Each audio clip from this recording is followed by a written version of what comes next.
Welcome. My name is Erika. I'm one of the co-founders at 33 Sport Nutrition. And today on the show, I have with me a multi-champion ultra runner, Anna-Marie Watson. I had an interesting conversation about her running journey, from finishing big races to winning big races. She did so many of the most iconic races: UTMB, Marathon des Arbres, the Ona Brutal event, Ultra X. We are going also to explore the world of sleep deprivation, because a long distance runner, they experience quite a lot. We did explore also the testing your DNA. Anna-Marie, she is also a motivational speaker, and she helps people to reach peak performance through the flow state. So how to get into the flow state and how to stay into the flow state. She's sharing with us so many tools that any athlete can use to raise their own gain.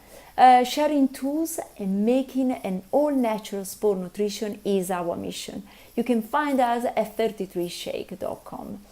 Let's go into the conversation with Anna-Marie Watson. Welcome, Anna-Marie Watson. You are a multi-champion. I'm so excited to speak with you. Multi-champion on the podium so many times. Okay, I want to know more about your running journey.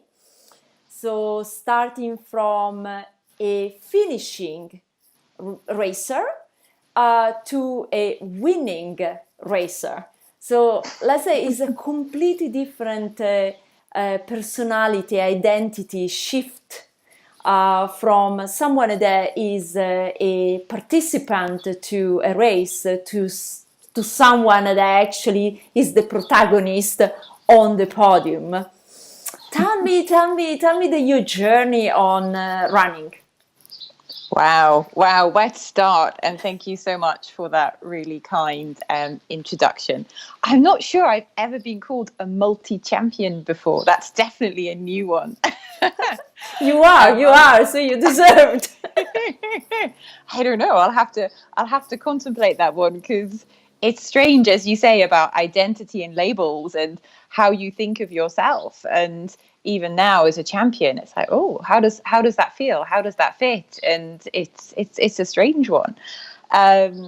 So my running journey, and I always love to hear about people's running journeys. We all have our own unique pathway into this amazing sport, and you can just learn so much from other people. So just to offer like a little snapshot into my backstory, it's not that I've always been up there on the podium by any means. I'll admit I've always been pretty active. I love the outdoors, though the classic sports at school, netball, hockey, running around chasing a ball, I will hands up admit was just not my forte. I used to schedule my piano lessons so I could avoid them, until my PE teacher kind of got wind of this and wrote a letter to my parents, which unfortunately put an end to that, and I was set to endure getting wet and cold and muddy on a hockey pitch in Newcastle in the 80s, which wasn't really much fun. And that said, I've always kind of dabbled in running. Though I was in the army for 9 years, and I know that it can be portrayed that, you know, that you're in the army, you must be super fit and marching everywhere with really heavy loads. And there is an element of that, though. For me, I'm definitely a lot fitter now. I've left the military and I have the opportunity to kind of structure my own training. I have been in the ultra running game for a while now. I did my first ultra back in 2008, and that was the one that you kind of alluded to earlier, where I was very much back of the pack. The aid stations were pretty much closing as I went through, so I was kind of trying to grab, you know, the odd smashed up crisp and kind of bit of cheese that was left to kind of fuel myself on the way round. And I look at pictures now of what I was wearing, with really heavy boots, this massive big fleece. I had a watch, but it broke halfway round, so I remember stopping and borrowing my mum's watch, which was a proper, you know, with dial and hands, just so I kind of knew what time it was. So, you know, fast forward to 2017 when I did the UTMB. Back in 2008, there's no way I could have done it. I wasn't physically, mentally, emotionally ready. So it's definitely been a long journey, and it's not just the running. And that's the thing, it's very much getting the kind of the fundamentals sorted. It's about that consistency, it's about getting your nutrition right, it's getting about your mindset right, your sleep, your recovery. And I was definitely one for junk mileage in the past, very much in that kind of grey zone that doesn't do anything for you. It just kind of wears you out. You're not getting any faster, you're not recovering properly. So working with my coach, he kind of keeps me on track, and I do. For me, having that accountability really, really helps. And it's been a total mind shift of, oh, I'm actually now, I'm an athlete. How do you then kind of own that label as a runner, as an athlete, as, even as an elite, the whole elite kind of pro, and I'll put that in brackets, what actually does that mean? Is it because you've got so many extra points, which, let's be honest, how they create them is a bit of a dark art. Though how does that then support you and drive you forward? So it's still something that for me, within my identity, I'm still kind of getting to grips with. And I've had some amazing achievements in the past, which I often still kind of look back and can't quite believe. There's kind of that disconnect between how can I push my body so much and run for 28 and a half hours and just keep going. It is trying to get your head around it is something kind of phenomenal. But I just feel so lucky to be where I am, and meeting the people and connecting and just enjoying it. Ultimately, it's about having fun. If you don't enjoy it, why bother? Yeah, absolutely. But what about the tools? Do you use any tools? Do you have any tools that they can be actually useful to create this shift? Because as you said before, you were like a runner, but then you started to become an athlete. So that is a big shift. Did you use any visualization, meditation? I don't know, any something that actually can help you to achieve the podium? And I think there's so many. It's all the kind of marginal gains that then come together. There isn't just kind of one thing, and ultimately everyone is different. And it's kind of testing out various strategies that work for you. I know that for me, an element of daily meditation has really helped my focus and attention. And it's that consistency time and time again. Results don't happen overnight. Ultra running is very much the long game. And, you put your hours and hours and hours of practice in, and, you can hop back to Malcolm Gladwell and the 10,000 hours of quality practice. Is there something to that? Potentially. I look back over 15 years and there's no one big lightning flash moment. It's all just very much small wins. And very much now I look at, how do I prepare for a race? How do I organize my calendar? How do I go and recce the route? How do I plan my training? How do I test my kit out?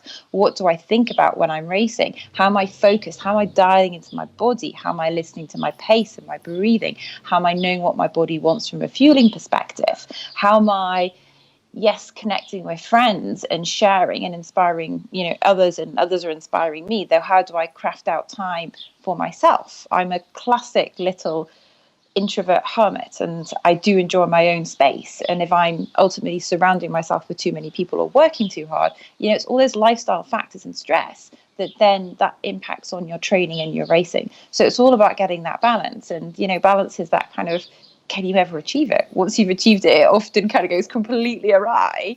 And, I've got it horribly wrong in the past, and I'm sure I will probably get it horribly wrong in the future. We're all only human.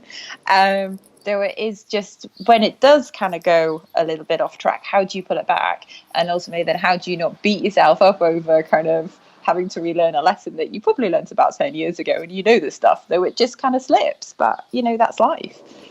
Yeah, definitely. And thinking about, you were speaking about that you do daily meditation. Which kind of meditation do you do? And for how long? How many minutes a day? So I have to say I'm a Headspace fan. I find that the 10 minutes in the morning, that works for me. It doesn't work for everybody, and there are various apps available.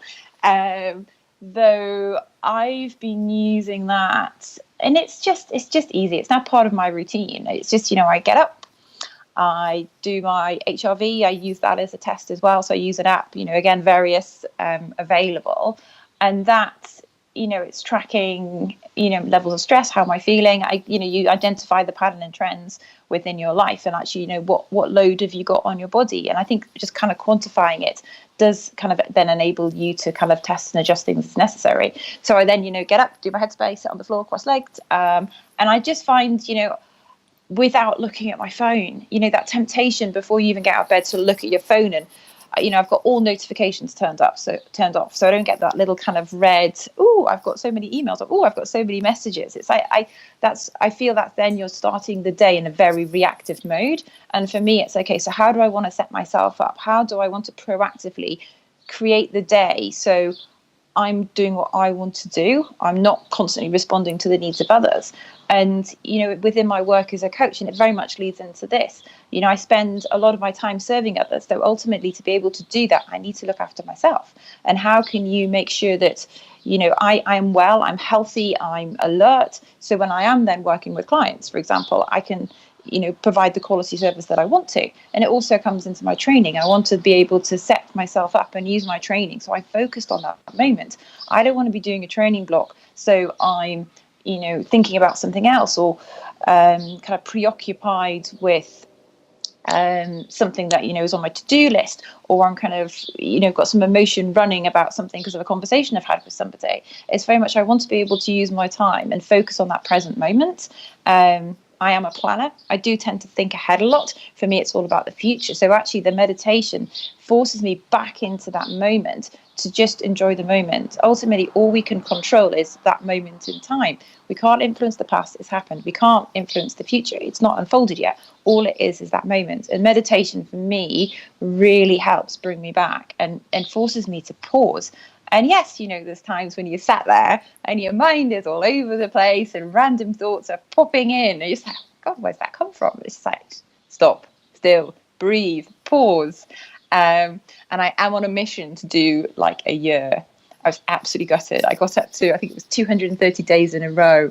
And I missed one because I was traveling and the time difference went away. And I was just absolutely mortified. My husband thought it was hilarious, which did not help. I was very cross with him. So now I'm back, and I think I'm on 267 this morning. So I'm going for a year. It's going to happen. Fantastic. That's great. You were speaking about, it's kind of interesting, exploring a little bit this meditation, so the connection more with your body and your mind. Are you using that tool or this connection that you are creating more bonding through the meditation? Are you using also that while you are running? Do you think so that actually can help to understand better your body, your necessity on long distance? Totally, definitely.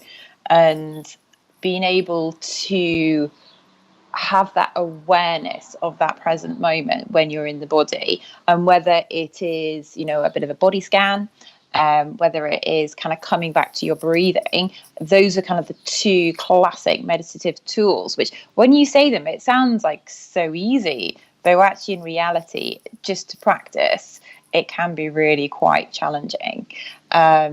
Though, yes, and when I'm running, it's all about focus. It's all about that mindset. When you drift, that's when things kind of start to drift. So for me, when I'm doing an ultra race, it is just as much a mental as a physical as an emotional. And yes, there's an element of kind of, for me, spiritual connection, particularly if I'm up in the mountains. I just love being alone, and particularly at night, when it's getting dark and then the stars are kind of coming out, having that connection to, to nature and the wider environment, I just think is really quite beautiful. And it very much reminds me of, yes, a sense of awe at the world, but also a sense of insignificance of me, kind of a tiny dot on this amazing planet that we live on. Yeah, it's nice. You're right. Overnight, there is actually a complete perception of space and time differently, because you don't have so many reference around you. It's all black. You just see the stars. So probably the idea of time is completely different, I would imagine. And that's that when you bring the whole time, for me, it links into flow, and flow is one of my kind of passion projects as a performance coach.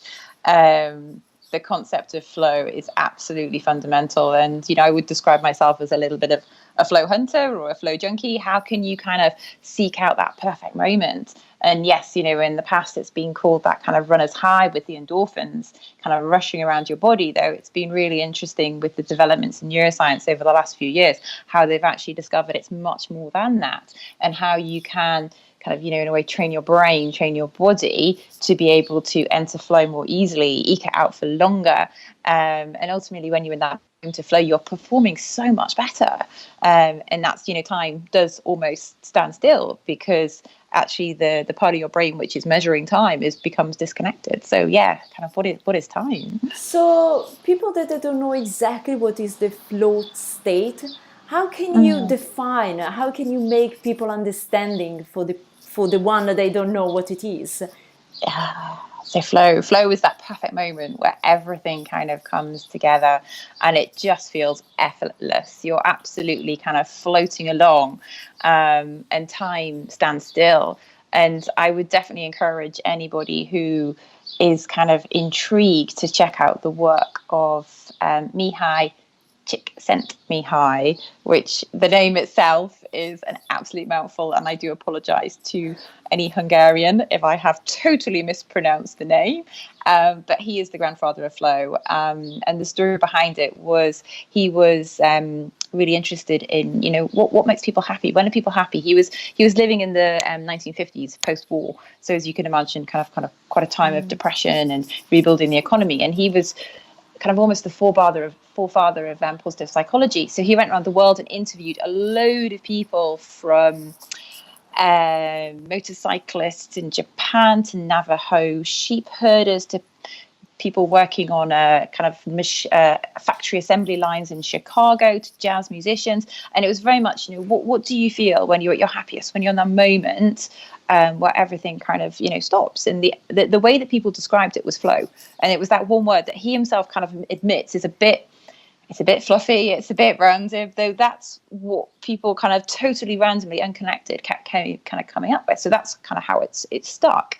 And yes, since then, there's now, if you kind of fast forward 50 years, there's the Flow Genome Project, and work with Jamie Wheeler and Stephen Kotler, and they've very much kind of linked with athletes from Red Bull, with the Navy SEALs in America, and also within corporate, because you can imagine that organizations and business are really interested in, if people are up to 5 times more productive when they're in flow, kind of clearly the business world would want a little bit of that. But a lot of it has come from the extreme sports world, and kind of it's pushing your limit. It's getting that balance between the challenge and the skill ratio, so that you're kind of in that sweet spot of flow.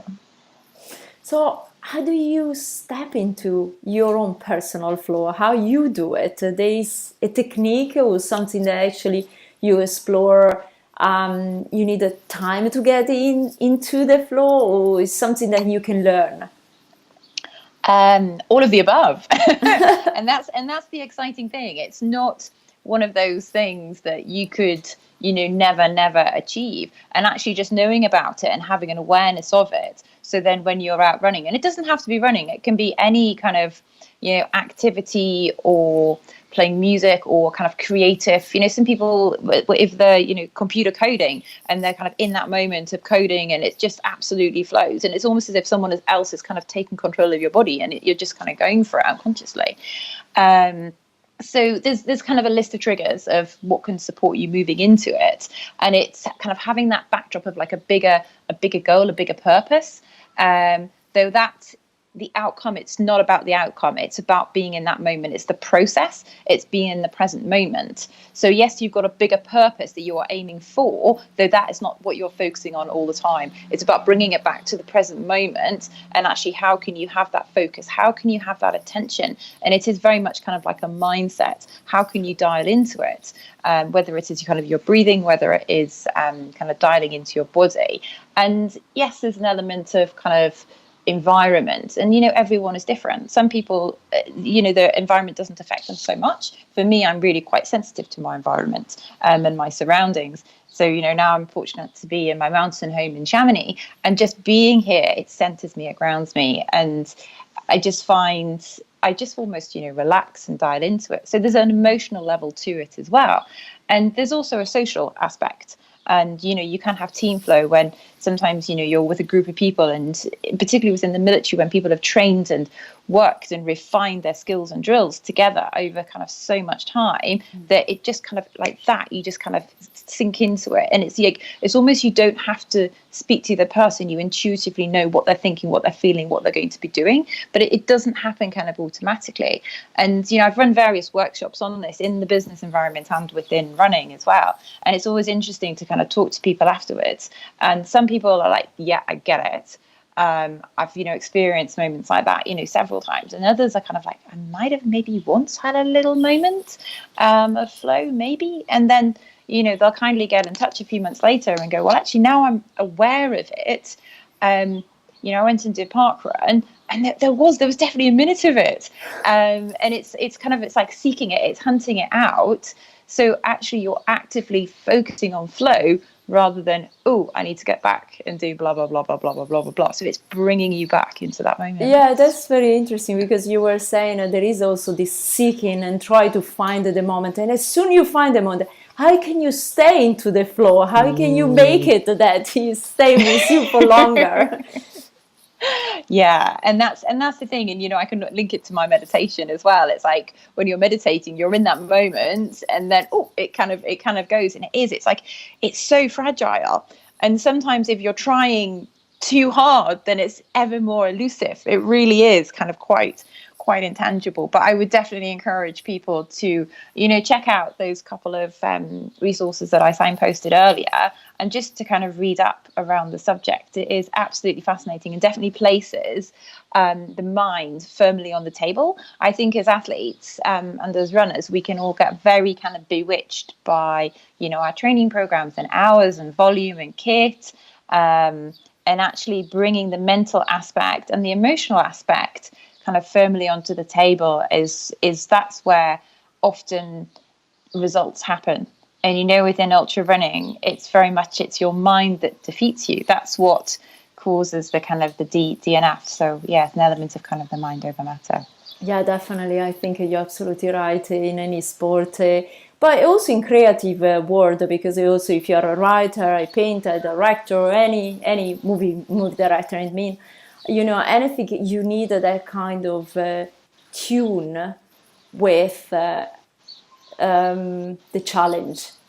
And of course, there is always in the back of your mind, oh, you can't do it, or you will not able to finish, things like, oh, stop, or you need more connection, you can't do by yourself, all that kind of voices. That actually it's a good way how to erase all these voices if you are able to get inside the flow.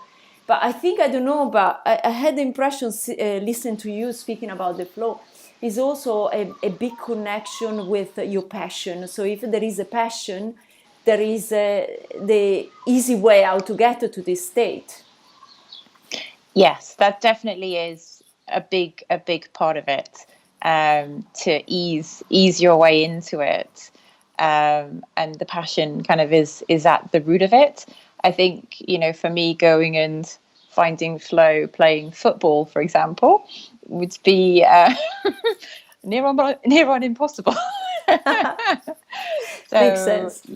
Yeah. But so for me, clearly running is a key, and I very much connect, okay, so lessons within running, how can I then transfer that back into the rest of my life? And I'll have coaching conversations with people, and it just flows. It's just like you're in sync. There's some connection that at a deeper level. And, I do a lot of my coaching outdoors.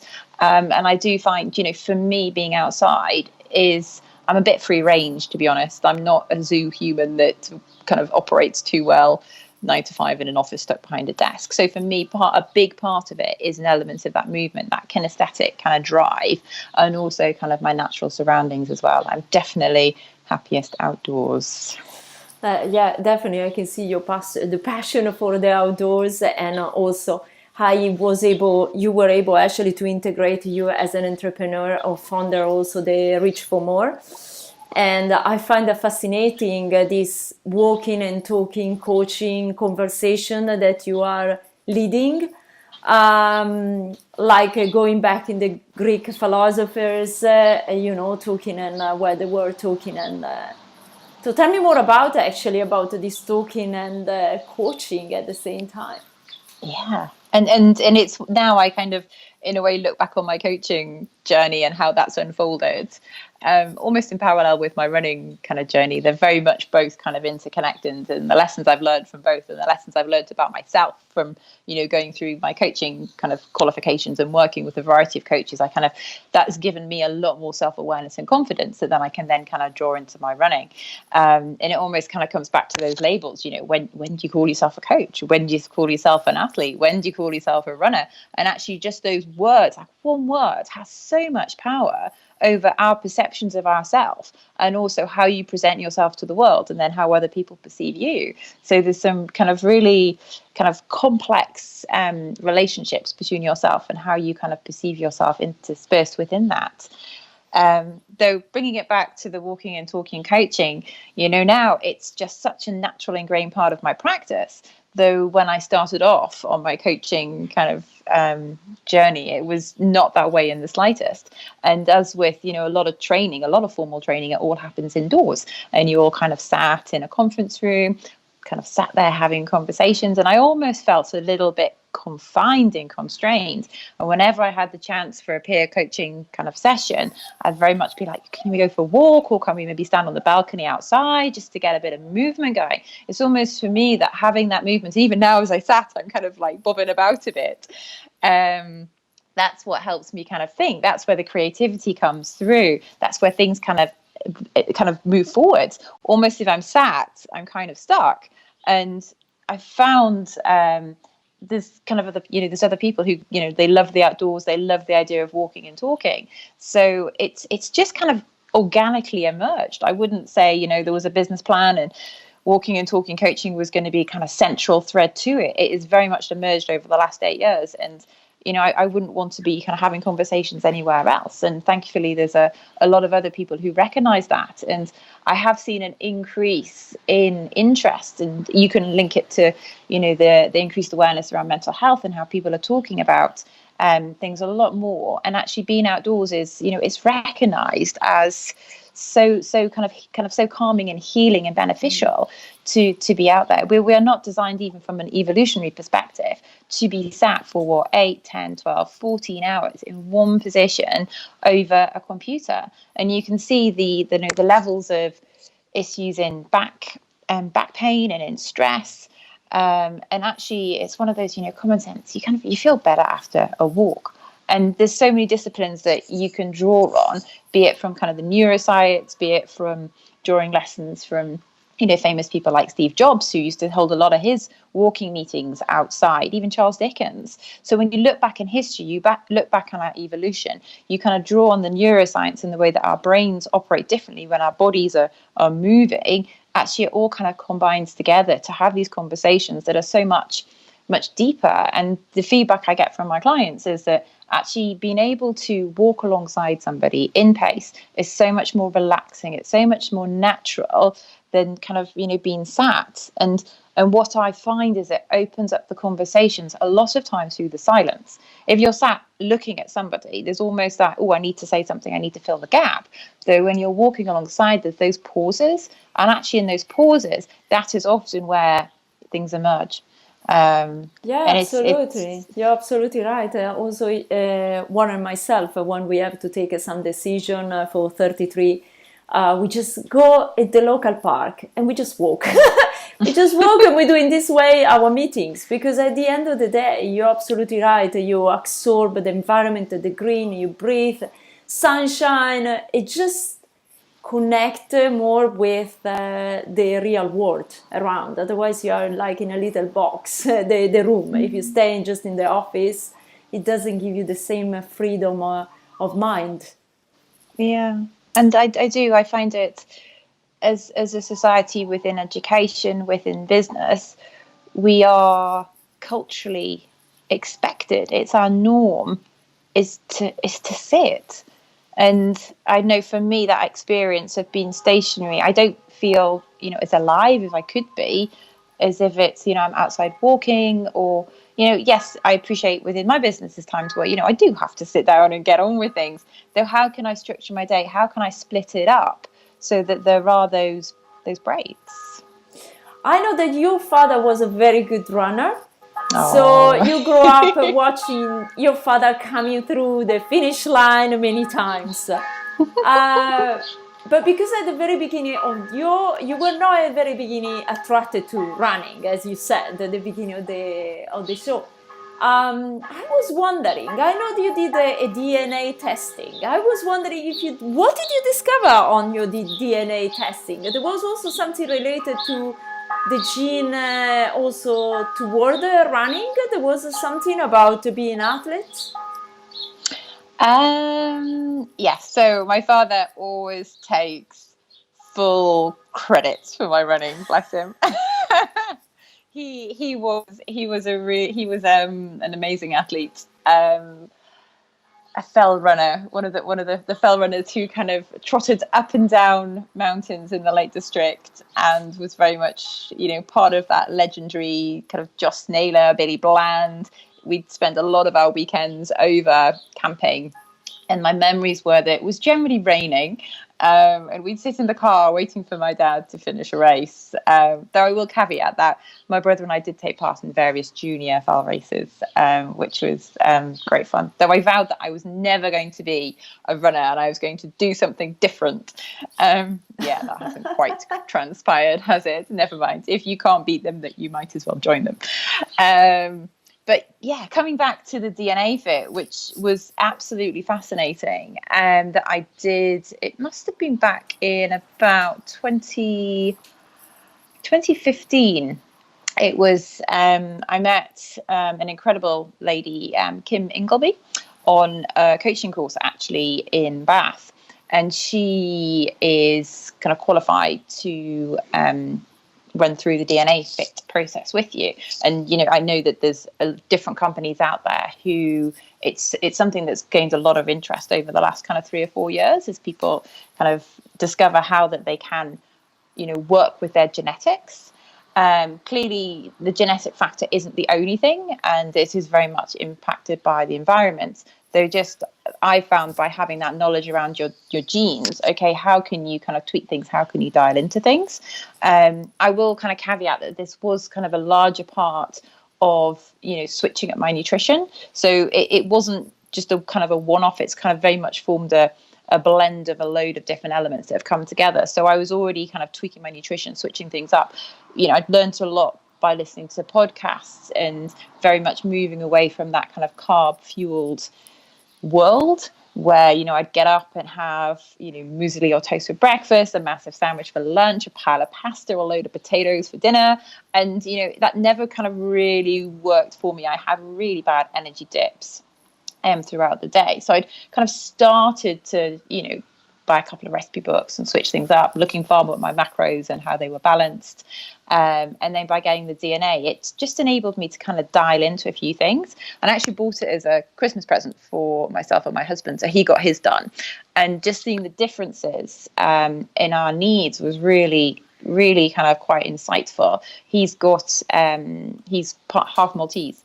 So having that kind of Mediterranean influence come through and what his needs are and then what our needs are. And I think sometimes when you live with somebody, you very much will kind of cook and eat the same things. Whereas actually, how is that meeting what your body needs? How are you kind of fueling yourself? Or actually, are there kind of different tweaks in the way that you might respond genetically to, refined carbs, for example, or salt or alcohol or caffeine? How can you then kind of dial into the details? So it's kind of one of those things with hindsight. It's like, oh yeah, that kind of seems really obvious now. And kind of trying to unpack it, because now it is just such a massive part of my life. There's no way I'd dream of getting up and having a bowl of cereal. I just wouldn't touch cereal. I don't eat it. The only kind of muesli I eat is kind of some baked quinoa and nut-based one that I will make myself. And I'm very much more kind of an eggs and vegetables and kind of getting that balance. And that you discover from the DNA while you were doing the tests. Yeah, so they very much, you get a massive big report which goes into so much detail of all the different genes. Please don't ask me to quote anything about that now. It's, you can properly geek out on it. And then they also give you like a 1-page infograph. And to be honest, we've got them stuck on the fridge. And that's just a really kind of useful reminder of, okay, so how does this fit? And for me, you know, the way my body processes alcohol, it's poison. Literally, my body just hates it. So I've, you know, very much stripped my alcohol back, because it's, you know, it's very much damaging to my liver. And I am a bit of I do enjoy finding out about my body, and, you know, we can very much see what's going on the outside, but what's happening on the inside. So since, you know, the DNA testing, I've also gone and I've had my hormone levels checked at certain places and blood tests done, though very much they are an insight at that moment in time, and things change. So I can look back at some of the tests that I did, you know, last year, which were 2 weeks post Marathon des Sables, and some like levels were low. They were shockingly low, which it reinforces how much stress you are putting on your body. And yes, it's having that awareness of it and feeling it, though actually sometimes looking at those numbers, it kind of does bring it into reality. And ultra running it's a pretty kind of newish sport. I mean, yes, you know, the Greeks were running miles and blah blah blah, though actually as a sport and the number of races that people are racing, you know, we don't really know the long-term impact on our body. How are things changing? How are you, you know, potentially altering levels of hormones within your body, which is as a female athlete, you know, they fluctuate on the monthly basis as it is. And it's something that we should kind of have an awareness of, because ultimately, depending on what time of month it is, that very much, it impacts your training and actually your kind of your ability. You know, if your core body temperature is changing and the levels of sodium of your body are changing, that's going to impact on your training. Absolutely. So how, for example, you said that you did also some blood tests just after doing one of the bigger races. So, and you noticed that the levels were very different. How you were able to bring back everything to the normal level and just to you did it naturally? Did you done a different? What did you change it with the nutrition? How you did it? So, I mean, rest, recovery is a massive, massive one. And it's often there's no quick fix. You know, if you've put your body through a multi-stage race and you've been racing in extreme environments and harsh kind of terrain for 5 days, it's going to have a knock-on effect. And yeah, you know, it'd be great to kind of take some supplements and woohoo, everything's better. It doesn't work like that. And I, you know, fully get that everybody's bodies recovers at different rates. And, you know, I take time. Some people, you know, they can race every week and that works for them and that's brilliant. Though for me, if I'm doing like a big key race, I need to have recovery through it. And part of the reason I know is because, you know, the Marathon des Sables last year, it was off the back of UTMB, half Marathon des Sables, Trans Grancanaria, Marathon des Sables. That's 4 massive events in 7 months, which for me, it was too much. It broke me. And I very much took a time off block and, you know, went back to do more triathlon. You know, I do a lot of cross training and that does definitely ease things up, though I'm still aware that my hormone levels in, you know, my estrogen levels, for me, they're low. There's something I need to kind of keep an eye on. And it all comes back to, you know, the level of cortisol in your body, and how much stress are you putting on yourself. So it's something that I'm kind of conscious of. And, you know, there are experts out there who know far more than I do. And it's how to work with them and kind of, find out more. Yeah, no, it's very interesting because, for example, in races like the UTMB, you are actually awake for 1 or 2 nights. So, you know, it depends on your speed. But definitely you go, there is deprivation of sleep. So do you think so that deprivation of sleep is damaging? But can you catch up?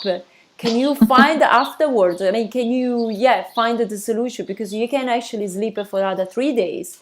But that deprivation is actually something that continuously remains in your body. Do you think so that, or can actually you can catch up afterwards?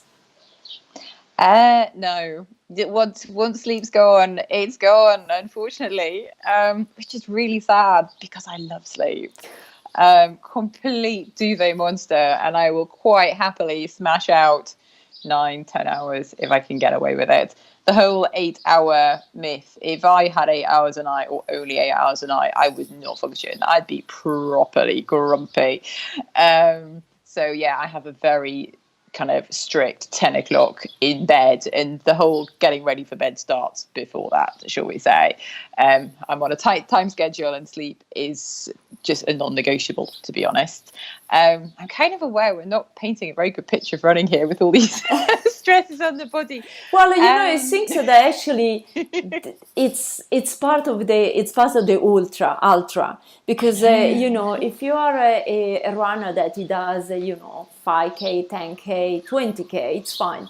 But when you are speaking about over a marathon, these are aspects that are so fundamental. Everyone that is experiencing and everyone that wants to know more about actually what I'm doing to my body.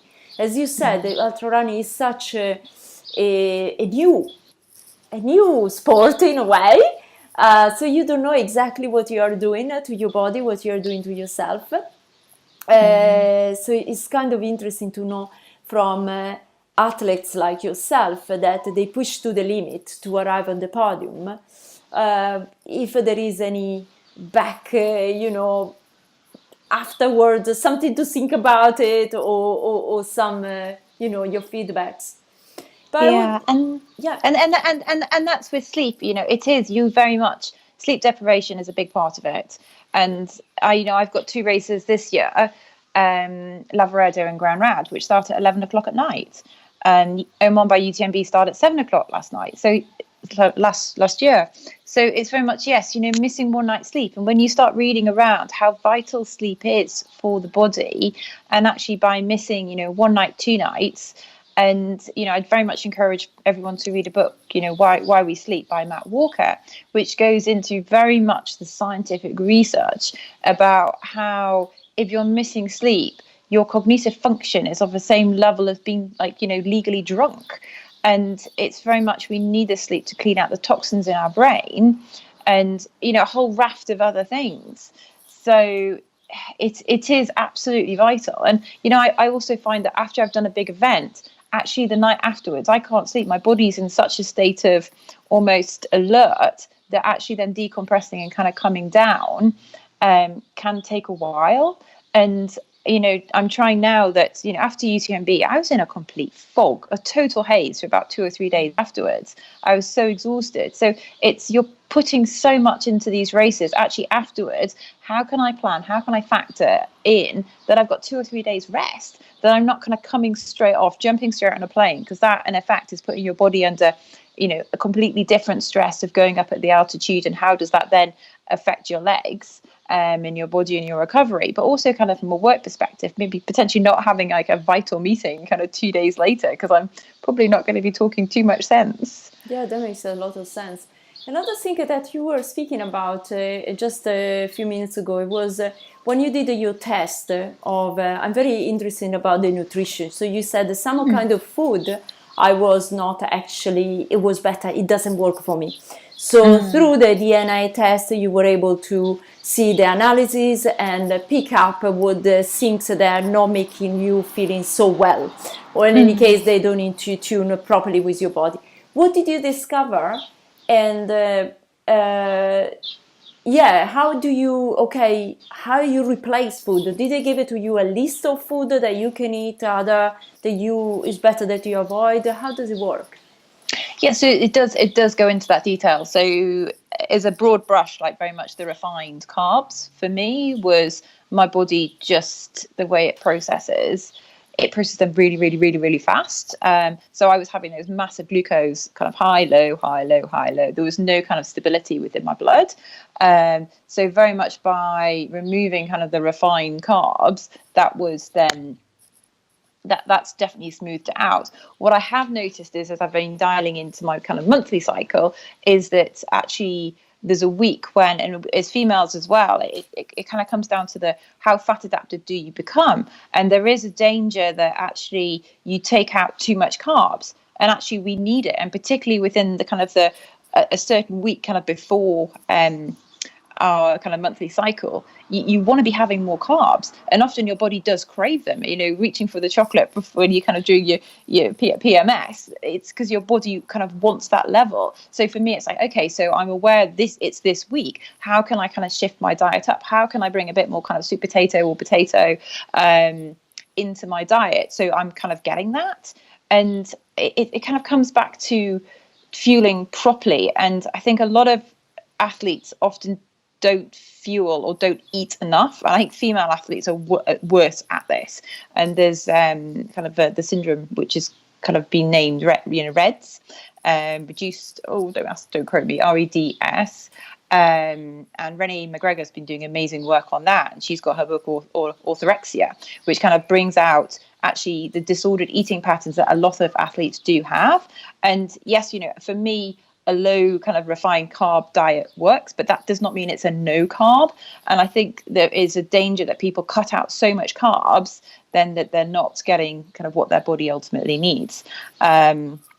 So that was a big element of it for me. And it kind of goes into things about salt. So, for salt, for me, I don't need, masses. Though ultimately, you always have to remember this is just the genes, and the environment does have a factor. So yes, from a salt perspective, okay, genetically, I don't need extra salt. However, if I'm racing in the Sahara, I will need an element of kind of getting that right. I was advised to supplement with omega-3. So I use, a fish oil.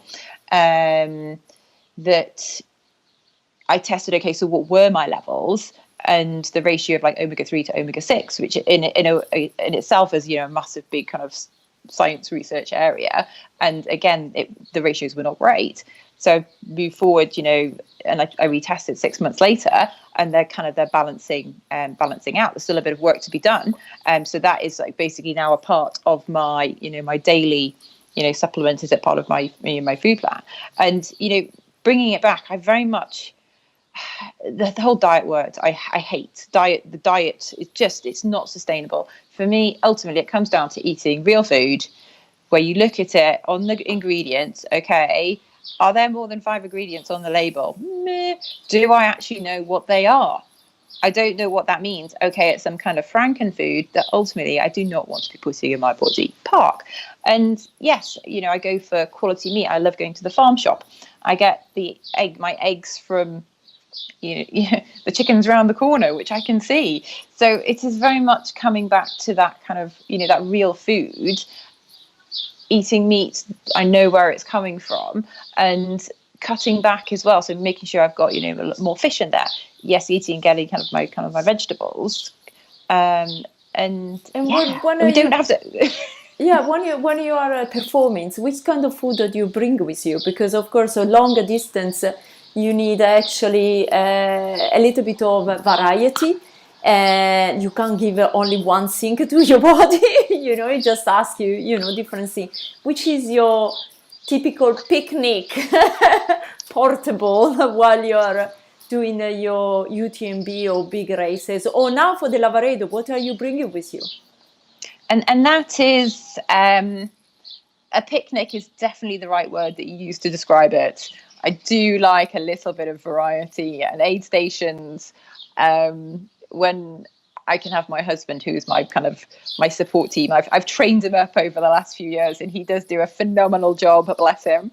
But he will very much have a hamper with a selection of goodies for me to sample. And I kind of work a bit from a book, Feed Zone Portables, which is actually aimed at cyclists. Yeah, I know very well. Yes, it's a good one. There's a lot of really good recipes, actually. Warren, he did use it when he did the Lavaredo, and when he did also the UTMB. He did use a little bit of rice solution, rice cakes that they do sweet and savory.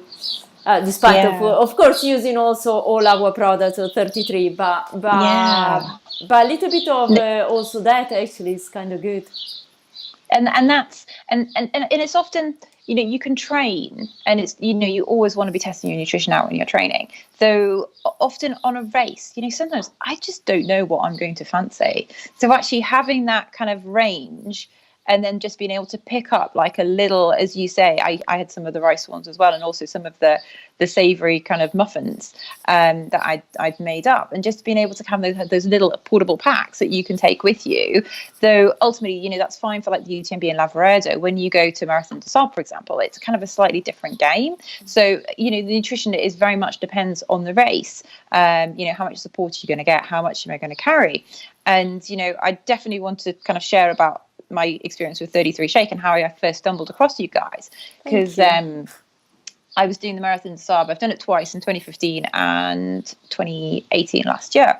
And it was the long day on 2018, and one of my tent mates, unfortunately, he got timed out like the day before. And, you know, which is really sad when you've invested so much time in training. Though it does mean that for everyone in the tent, if someone has been timed out, you can generally get a bit of dibs on their food. So he actually had one of your chai seed gels. And I was like, great. oh, I've not had one of them before. Oh, I'll test one of them. Thank you very much. So I had that in my pack for the long stage. And I had a really tough long stage. I don't know what it was. I never normally get any gastro issues at all. But literally, we started off, and, you know, you have the top 50 men, top 5 females. Everybody else just trotted into the distance. And I was just like, I need a bush. No, I really need a bush. And yeah, the salt plains of the Sahara Desert, there's not many bushes. So that wasn't really the most pleasant experience. And I could not keep anything down. Apart from your gels, they literally, I was like, oh, I've not used this before. And clearly, you know, you don't want to be trying anything new in a race, but I was desperate. And the nutrition that I had was just not working for me. And the stuff that was working for me, I often take dates, to be honest. I find dates just really, and I'd gone through them all. So I was like, okay, so I've got my bars, which they were too heavy. I just needed something light. So the 33 Shake worked a treat. I'm so glad, because thanks so much to mention us, and thanks so much. Actually, I'm so glad to hear that, because we are making everything with passion, and we are putting the best ingredients and everything, and we know how chia seeds are fantastic and also are very good for omega that you were speaking about before, omega 3, 6, and 9. That is a perfect also to help you out for your omega, and the body recognizes it as a real food. So that probably the other food you brought with you was actually not real food, or not completely, you know, because as you said, Marathon des Sables is a completely different race, so you can't really bring a lot of, but you carry everything. It's so heavy, you know. Oh, yeah, and it's definitely, because I'm a bit of a munchkin, that it's very much how can I get everything as lightweight as possible. So it really is kind of dialing it down, and yeah, it was definitely a lifesaver. And having then tried, I was then keen to kind of test them out again, and particularly when I was like, "Ooh, I can put coffee in it." Now that is my definite for winners. Yeah, no, being a little bit of a coffee lover. Yeah, but also because you don't want a caffeine all the time, so that coming in a dry format, you can actually add extra carb if you want, add in some fruit juice. So you add extra carb if you really need that extra carb, despite the fact that they have enough carb really balanced already.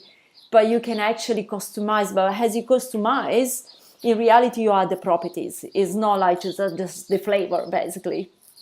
So they have this, and also come a dry. I think you can pack easily when you are doing a multi-day race or longer race. It's heavy. You don't want to bring with you water, then you can get water, no? So you can. I know.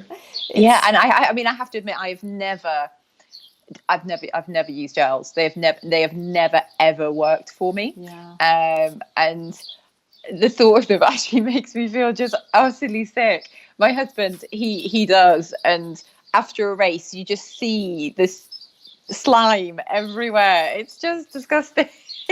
I'll have to convert him slowly onto 33. We won't tell him. I tell you one thing. One of the discussion we did in the park, the local park, it was just that. we were thinking, shall we call it gels or we not call it gels? Because it does something completely different.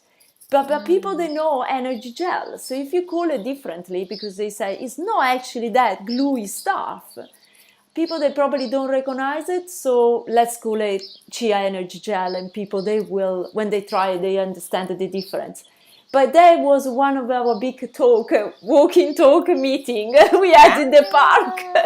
Yay! And this is, I'm just kind of coming back to that. Everyone who is kindly listening, it's like, I challenge you all to take meetings outdoors. Like, just do it the next time. Like, look in your schedule and go, right, I can take this one outside. And, you know, I kind of get, not every meeting you can kind of have aside. Sometimes you do need that whole PowerPoint and laptop and taking notes, blah, blah, blah, blah, blah. Though, you know, we have phones. You can make notes on your phones. You can take a notepad with you. So there it is. The challenge is set. Do it. What can I say? You're a sophist, wandering from place to place, delivering inspirations and really inspiring talks. So speaking about that, just the last question. I would like to know from your wisdom, do you have one resolution that can help make your life easier? Oh, on the spot. One solution that makes your life easier. Sleep more. Love it. Love it. I think, just one. Sleep more. Get outside. That's kind of 2. It's a bit of cheating. And eat real food. That's kind of 3. Well, it's one resolution. One's a resolution, you know, it's just like 3 things in one. So thanks so much, Anna Marie. Really, really appreciate your time and you being on the show. I had really fun and you inspire me so much. So thanks so much to be here and to be our guest. And I know that you are in Chamonix now. Yeah, my mountain home. Oh, I love being here. I need to spend more time here. And now you're there, so for sure you can connect with nature as much as possible. So enjoy you're going to run the next race. It will be the Lavaredo, right?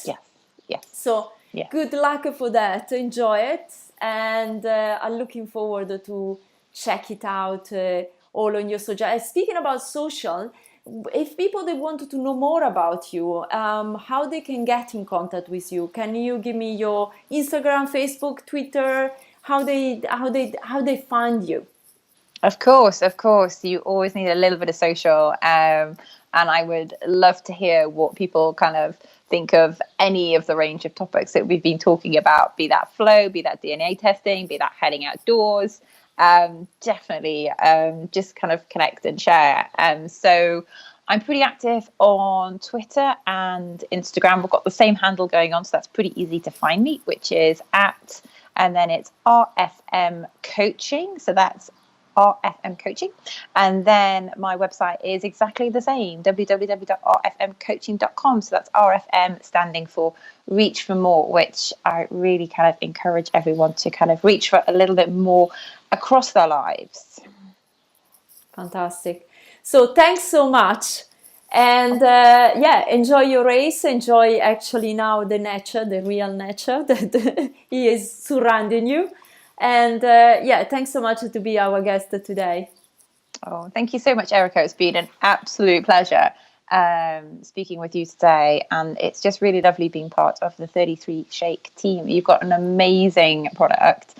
And it's just about how can we persuade the rest of the world that it is full of real food and not packed with all the nasties that everything else seems to be these days. So thank you so much. Thanks to you. Thank you.